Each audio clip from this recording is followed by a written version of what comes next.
నీలాంజనసమాభాసం రవిపుత్రం యమాగ్రజం ఛాయామార్తాండసంభూతం తం నమామి శనేశ్వరం.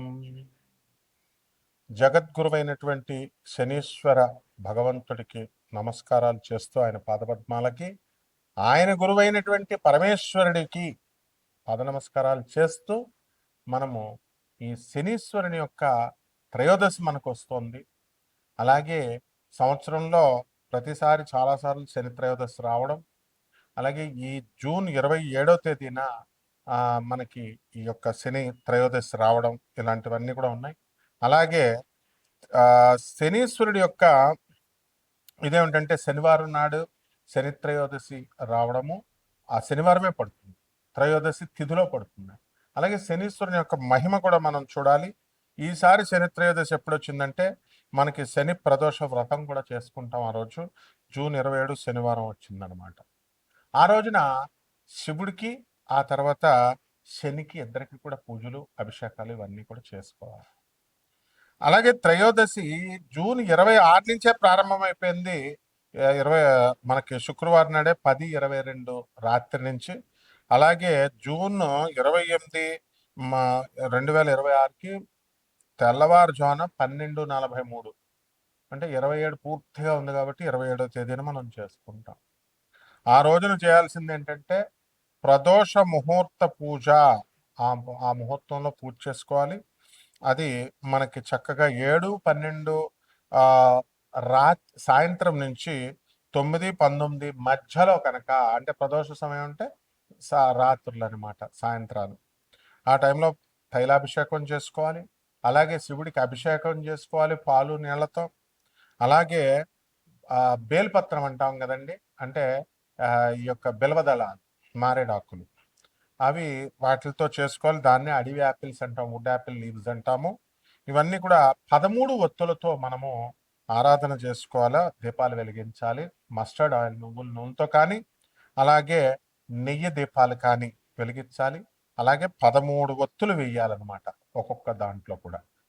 ఈ రకంగా మనం చేసుకోవాలి. లేదా ఒక్కొక్క ఒత్తు చొప్పున 13 ప్రమిదలు పెట్టుకొని వేసుకోండి, లేదా ఒకే ప్రమిదలో 13 ఒత్తులు వేసుకోండి.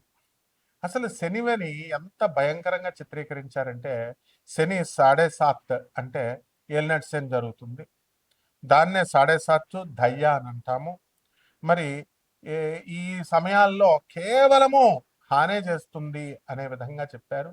అంటే శని ఏలినాటి శని జరుగుతున్నప్పుడు, అర్ధాష్టమ శని జరుగుతున్నప్పుడు, అష్టమ శని జరుగుతున్నప్పుడు ఓన్లీ బాధలే కనుక పెట్టినట్లయితే, ఓన్లీ కష్టాలే కనుక పెట్టినట్లయితే ఏ మానవుడు బతకలేడండి. ఎందువల్లంటే ప్రతి రాశికి కూడా మనకి 10 సంవత్సరాలకి మనకి అర్ధాష్టమ శని జరుగుతాడు. తర్వాత 20 సంవత్సరాలకు ఒకసారి అష్టమ శని జరుగుతాడు. అండ్ ఈ యొక్క ఏలినాటి శని ప్రతి 30 సంవత్సరాలకి జరుగుతాడు. ఆ ఏలినాటి శని సమయాల్లోనే పెళ్లి చేస్తాడు, స్థిరపరుస్తాడు, ఇల్లునిస్తాడు, స్థలాలు కొనిపిస్తాడు, అంతా కూడా. అలాగే కష్టాలు పెట్టి బంధువులందరినీ కూడా ఒక్కొక్కళ్ళని, స్నేహితుల్ని దూరం చేసి నువ్వు ఏకాకివి సుమా, నువ్వు ఎక్కడి నుంచి వచ్చావో అది ఆ ప్రయోజనాన్ని నువ్వు తెలుసుకో. మానవ జన్మ ఈటింగ్ అండ్ మేటింగ్ కాదు. మరి ఏమిటి అంటే నీకు మోక్షం తెచ్చుకోవాలి నువ్వు, అందుకోసం నేను పంపించాము. నీ బ్యాలెన్స్ పాస్ట్ కర్మాన్ని బ్యాలెన్స్ చేసుకోవడానికి వచ్చావు. అలాగే నీ భయాల్ని ఎలివియేట్ చేసుకోవడానికి, పోగొట్టుకోవడానికి వచ్చావు. అండ్ నీ అబ్స్టకల్స్ అన్నిటిని కూడా ఓవర్కమ్ చేసుకోవాలి. నీ అడ్డంకులన్నీ కూడా తొలగించుకునేటటువంటి అపూర్వమైనటువంటి సమయం ఈ శనీశ్వరుడు మనకిస్తాడనమాట. అయితే అసలు శని గురించి ఎంత బ్యాడ్ చేస్తారండి? శని ఏదో హాని చేస్తున్నట్టు. అసలు శని గురించి ఏమన్నా తెలుసా? శని భూమి కంటే కూడా, భూమి ఒక గ్రహం అని మనకు తెలుసు కదా, శని కూడా ఒక గ్రహమే. కానీ మనము నవగ్రహాలలో భూమిని మనం తీసుకోం, కానీ మోడర్న్ సైన్స్లో మనం గ్రహం కింద తీసుకుంటాం. ఇప్పుడు ఆ శని ఎంత బరువుగా ఉంటుందండి ఈ యొక్క భూమి కంటే కూడా. ఎన్ని సైడ్లు అంటే వైడర్, ఎంత వెడల్పుగా ఉంటుందంటే డయామీటర్లో 9 రెట్లు వెడల్పుగా ఉంటుంది భూమికి. అంటే భూమిని ఆ చివరి నుంచి ఈ చివరి వరకు మనం కొలిసామనుకోండి, అలాంటివి మనకి 9 రెట్లు, 9 1 మీటర్ ఇదైతే 9 మీటర్ల స్కేల్ పెడితే అంత వెడల్పు ఉంటుంది శనీశ్వరుడి యొక్క గ్రహం. ఆ తర్వాత దాంట్లో వాల్యూమ్ అంటే ఏంటంటే, ఇప్పుడు ఒక గ్లాసులో ఎన్ని నీళ్లు పడతాయి, చిన్న గ్లాసు పెద్ద గ్లాసు తీసుకుంటాం కదా, ఆ పట్టేటటువంటి దాన్ని వాల్యూమ్ అంటాం. ఆ 700 భూముల్ని అందులో దూర్చామనుకోండి, 700 సైజుల భూముల్ని దూరిస్తే శనిగ్రహంలో దూరిపోతాయి అనమాట. అంటే అంత పెద్దది అది వాల్యూమ్, లోపల అంత ఖాళీ ఉంది. ఆ తర్వాత ఈ భూమి అంతా కూడా డెన్స్ దళసరిగా ఉంది. తర్వాత రాకీ ప్లానెట్ అంతా కూడా పర్వతాలు ఇవన్నీ కూడా రాళ్లతో ఉంటుంది. కానీ శని మాత్రం గ్యాస్ అండి. ఈ యొక్క గాలి వాయు రూపంలో ఉంటుంది, చాలా పెద్ద వాయు రూపంలో ఉంటుంది. అది ఎంత లార్జర్ అంటే ఎంత పెద్దగా ఉన్నప్పటికీ కూడా సైజులో మరి లైటర్గా ఉంటుంది. చాలా బరువు చాలా తక్కువగా ఉంటుంది భూమి కంటే కూడా. ఇకపోతే మనకి ఈ కంపేర్ చేసుకోవాలి, ఎందుకంటే భూమి మీద మనం బ్రతుకుతున్నాం, ఆ శని యొక్క ప్రభావం మన భూమి మీద మన మీద పడుతుంది. కాబట్టి ఎనర్జీసే కాకుండా ఆ ప్రతిదీ కూడా ఆ లైట్ పడ్డము, ఆ గ్యాస్ యొక్క ప్రభావాలు, ఎనర్జీస్, ఆ శక్తి మనం ప్రభావితం చేస్తుంది అన్నమాట. అయితే సాటర్న్ ఈక్విటోరియల్ డయామీటర్ని కనుక మనం తీసుకున్నట్లయితే శనిది 120,536 కిలోమీటర్ల అంత వెడల్పు ఉంటుందండి. అంటే 74,898 మైళ్ళు అనమాట. అలాగే మనకి భూమిని కనుక మనం తీసుకున్నప్పుడు మనకి 74,898 శని అయితే కేవలం 7,917 మైళ్ళు మాత్రమే ఈ యొక్క ఈ భూమి ఉంది. ఇక వాల్యూమ్ల విషయంలోకి వచ్చేసరికి మనకేమవుతుందంటే ఘన పరిమాణము 764 భూముల నుంచి 766 భూముల్ని ఆ యొక్క శనిగ్రహంలో ఇమర్చొచ్చు మనం. తర్వాత 95 రెట్లు బరువు ఉంటుంది భూమి కంటే కూడా. ఈ యొక్క సాటర్న్ 95 times మోర్ మ్యాసివ్ దాన్ ఎర్త్. అయితే మరి బరువులో కూడా గాలి ఉన్నప్పటికీ కూడా చూడండి, బట్ ఏమంటున్నాడు, Saturn is massive compare to earth. భూమే ఎంత బరువు ఉంటే అసలు శని ఇంకా బరువు అనమాట. గ్యాసులతో ఉండి కూడా అంత బరువు ఉంది చూడండి. అయితే ఈ విజువల్ స్కేల్ని కనుక మనం తీసుకున్నట్లయితే ఒక నికెల్, ఒక చిన్న ఉంగరం తీసుకున్నాం అనుకోండి, దాని ఉంగరం సైజులో స్టాండర్డ్ నికెల్ లాగా మనం తీసుకుంటే వాలీబాల్ సైజులో శని ఉంటాడనమాట. ఆ తర్వాత ఒక రింగ్ సిస్టమ్ అనేటటువంటిది వలయాల్లో ఆర్బిట్స్ లాగా మెయింటైన్ అవుతా ఉంటుంది శని. అక్కడి నుంచే మనకి శక్తి వస్తుంది, రింగ్ సిస్టమ్ నుంచే మనకి శని యొక్క ప్రభావాలు మన మీద పడతా ఉంటాయి అనమాట. మొదట రింగ్ క్లోజర్గా ఉన్నప్పుడు భూమికి అవుటర్ రింగ్ ఎక్కువ, ఇన్నర్ రింగ్కి వెళ్ళే కొద్దీ ఇంకా ఎక్కువగా ఆ భూమి లాగుతూ ఉంటుంది శని యొక్క రింగ్. సో ఏ విధంగా అయితే ఎలక్ట్రాన్స్ అంతా కూడా ఈ యొక్క న్యూట్రాన్ ప్రోటాన్స్ మధ్యలో ఉంటే ఎలక్ట్రాన్స్ అలా తిరుగుతున్నప్పుడు బాగా చివరన ఉన్నటువంటి లాస్ట్ ఆర్బిట్ ఈజీగా తీసేయచ్చు. లోపల ఉన్నటువంటి ఆ యొక్క ఆర్బిట్ లో KLMNL షెల్స్ ఉంటాయి. ఆ దగ్గరగా ఉన్నటువంటిది ప్రోటాన్స్ కి న్యూట్రాన్స్ దగ్గర ఉన్నది పీకడానికి ఎక్కువ ఎనర్జీ అవసరం. ఇదే విధంగా సేమ్ రూల్ అప్లై అవుతుంది మనకి. అందువల్లనే శని యొక్క ప్రభావం అనేటటువంటిది చాలా అధికంగా మన మీద పనిచేస్తుంది. ఎప్పుడు అర్ధాష్టమం, అష్టమం, తర్వాత ఈ యొక్క ఏలినాటి శని జరుగుతున్నప్పుడు. ఇకపోతే మనకి ఈ వీటితో శని గ్యాస్ జైంట్ అన్నాం కదా, ఏముంటుందండి డెన్సిటీ డిఫరెన్స్ ఏమిటి అని అంటే, ఈ యొక్క భూమి కంటే కూడా శని చాలా పెద్దగా ఉంటుంది, ఎక్కువగా హైడ్రోజన్ హీలియం గ్యాసులతో నిండి ఉంటుంది. అందువలన వెరీ లో డెన్సిటీ, సాంద్రత అనేటటువంటిది చాలా తక్కువగా ఉంటుందన్నమాట. సో వాటర్ కంటే కూడా లైటర్గా ఉంటుంది, నీళ్ళ కంటే కూడా చాలా పలచగా ఉంటుంది ఇది అక్కడ ఉన్నటువంటి గ్యాస్ అనమాట. సో మనము ఏం చేయాలి అని అంటే, ఒక పెద్ద ఓషన్ మహాసముద్రాన్ని కనుక మనం తయారు చేసినట్లయితే అందులో మనము ఈ యొక్క ఈ శనిని కనుక వేస్తే ఆ పైన బంతిలాగా అది తేలిపోతుంది అనమాట. సో ఇక్కడ మనము సాలిడ్ సర్ఫేస్ అనేటటువంటిది చుట్టూ బయట అంచులాగా ఉండదన్నమాట. శనికి సాలిడ్ సర్ఫేస్ ఉండదు, and only composed of hydrogen హీలియమే ఉంటుంది. కాబట్టి గ్యాస్ నుంచి లిక్విడ్గా మారుతుంది. అదే అనమాట మన జాతకాలు మారడం అంటే, గ్యాస్ నుంచి లిక్విడ్ స్టేట్కి, లిక్విడ్ నుంచి సాలిడ్ స్టేట్కి, ఇవన్నీ కూడా మనం చదువుకున్నాం. అలా మనకి ఈ మారుతున్నప్పుడే మనకి చక్కటి ఫలితాలు, శుభ ఫలితాలు, చెడ్డ ఫలితాలు అనేటటువంటి ఇవ్వడం జరుగుతుంది.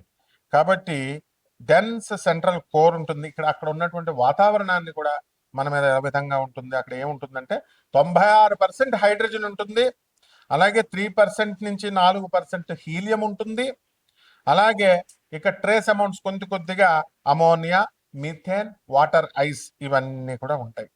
కాబట్టి ఈ యొక్క దీనికి ఏంటంటే ఒక డెన్స్ కోర్ ఆఫ్ రాక్ ఉంటుంది, మెటల్స్, ఐరన్ అండ్ నికెల్ దొరుకుతుంది.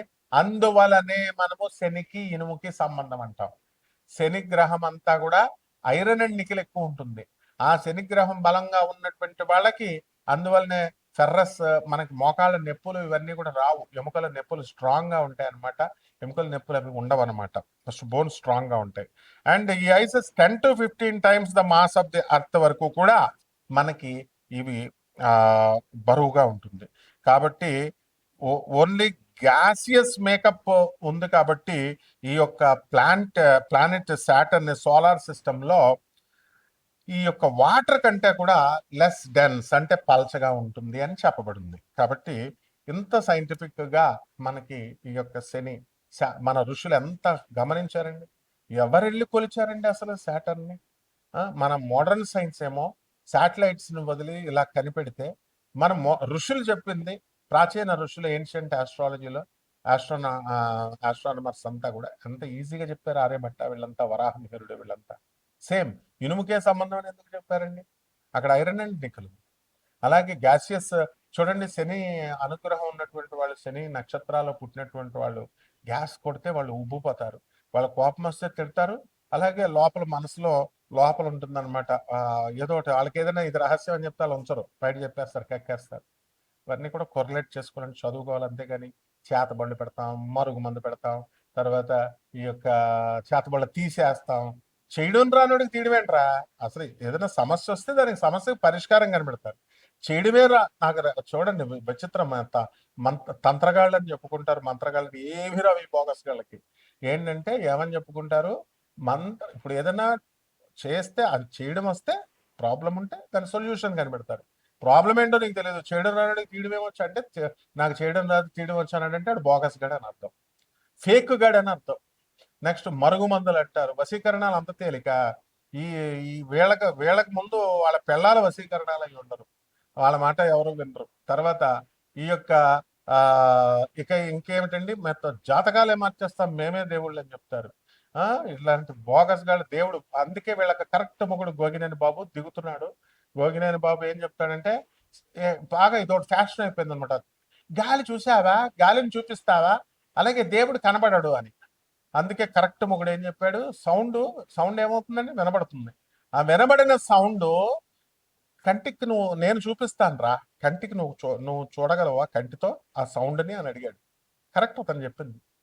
ఇప్పుడు నీకు శబ్దం వస్తుంది, దానికి మీటర్ ఉంది కొలవడానికి, నీ సిగ్నల్స్ ఉన్నాయి, మీటర్ ఉంది కొలవడానికి, గాలి ఉంది, మీటర్ ఉంది కొలవడానికి. ఇవన్నీ భౌతికాలు. దేవుడిని నేను చూసేసా, దేవుడితో నేను మాట్లాడేస్తా, దేవుడు నాకు ప్రత్యక్షమైపోయాడు, దేవుడిని ఒంటి మీదకి వచ్చాడు, ఇటువంటి బోగస్ నా కొడుకులందరినీ కూడా చాలా జాగ్రత్తగా మీరు ప్రోత్సహిస్తే ముందు శనీశ్వరుడు మిమ్మల్ని తోలు తీసేస్తాడు. మీరు ఎన్ని నువ్వులు వేసినా ఎన్ని వేసినా కూడా మిమ్మల్ని కేవలం బోగస్ గాళ్ళ మాటలు విన్నా, వాళ్ళ వీడియోలు విన్నా మీరు సర్వనాశనం అయిపోతారనమాట.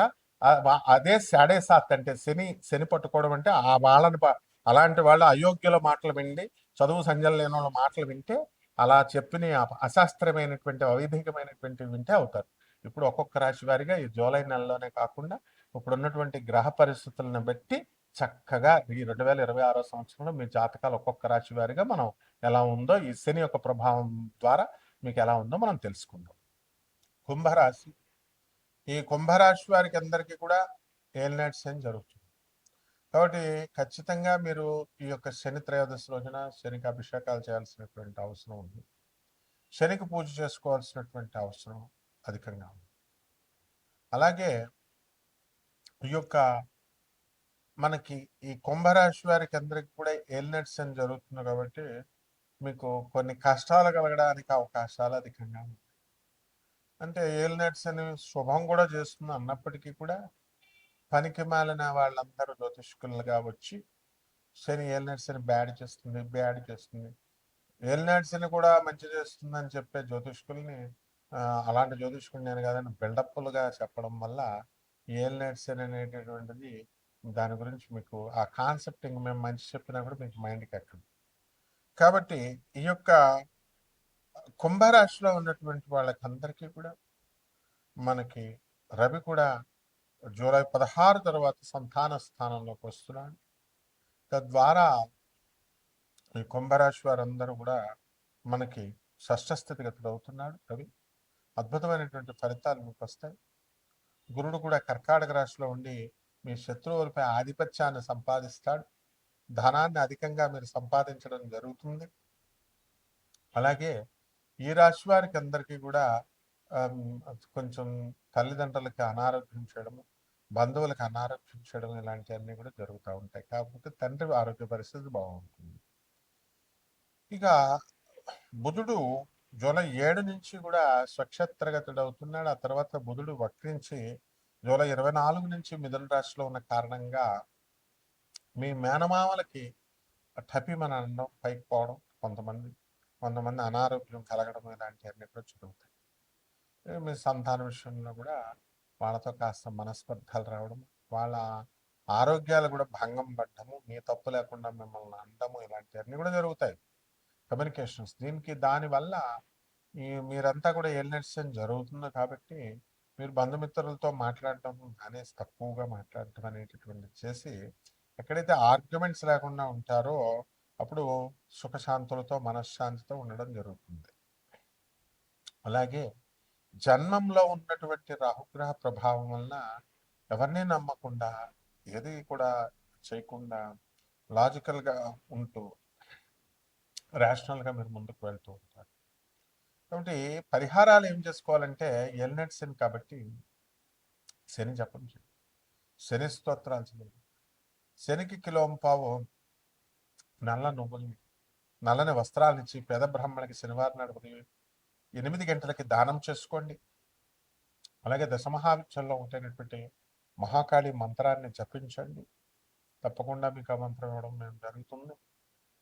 ఈ రకంగా మీరు చేసుకున్నట్లయితే ఒక రావి చెట్టును పెంచండి. ఆ రావి చెట్టుని ఎల్లకాలము పెంచాలి, ఏదో వేసేసి వదిలేసేయడం కాదు. ఆ చెట్టు పెరుగుతున్న కొద్దీ మీ డెవలప్మెంట్ అనేటటువంటిది ఎక్కువగా ఉంటుంది. శుభమస్తు.